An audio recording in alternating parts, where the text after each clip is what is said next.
मित्रांनो, बिग बॉसच्या घरातून एक जबरदस्त खबर आपल्याकडे आलेली आहे पुन्हा एकदा, कारण की आपण देतो ती सर्वात खास खबर, ही सर्वात तुमच्यासाठी पहिल्यांदा मित्रांनो। तरी आज बिग बॉसच्या घरामध्ये झालेला जो प्रकार आहे तो ऐकल्यानंतर आपल्यालाही धक्का नक्कीच बसेल, कारण की काही दिवसाआधी घरात आलेला एक कंटेस्टंट म्हणजे संग्राम चौगुले हा आता घराच्या बाहेर जाणार आहे। कारण की आज बिग बॉसने त्या ठिकाणी त्याला कन्फेशन रूम मध्ये बोलून घेतलेलं दिसून आलं।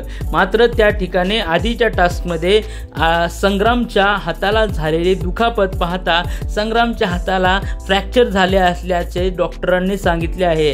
यामुळेच आता स्वतः खुद्द बिग बॉसनेच आता संग्रामला घराच्या बाहेर काढण्याची तयारी केल्याचे निर्देश आपल्याला भेटले आहेत। कारण की त्या ठिकाणी बिग बॉसच्या कुठल्याही खेळामध्ये त्या संग्रामला आता भाग घेता येणार नाही आणि त्यामुळेच आता संग्राम कुठलाही खेळ खेळू शकणार नाही हे देखील आता सिद्ध झालं आहे। आणि त्यामुळेच आता बिग बॉसच्या घरामध्ये संग्राम सारख्या व्यक्तीची काय गरज हा देखील मोठा प्रश्न आहे।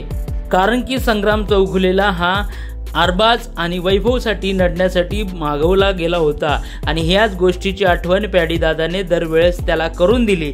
मात्र त्याला कुणाचंही ऐकायचं नाही आणि स्वतःचा गेम स्वतः खेळायचा आहे आणि दुसरे त्याला कुठल्याही गोष्टी त्याच्यावरती थोपवू शकत नाही, असं देखील अनेक वेळेस आपण ऐकलं आहे। त्यामुळेच आता या ठिकाणी बिग बॉसच्या घरामध्ये बी टीममध्ये जो स्ट्रॉंग कंटेस्टंट पाठवला होता तो ए टीमच्या दावणीला बांधलेला दिसत असल्यामुळे आता बिग बॉसला त्याच्या इंजरीचा मोका मिळालेला आहे। इंजरी झाले सांगून संग्राम चौगुलेला घराच्या बाहेर काढणार हे मात्र नक्की झालं असल्याचंच निर्देश आज आपल्याला बिग बॉसच्या एपिसोडमध्ये पाहायला मिळालं। व्हिडिओ आवडला असल्यास नक्कीच लाईक, शेअर, सबस्क्राईब करायला विसरू नका।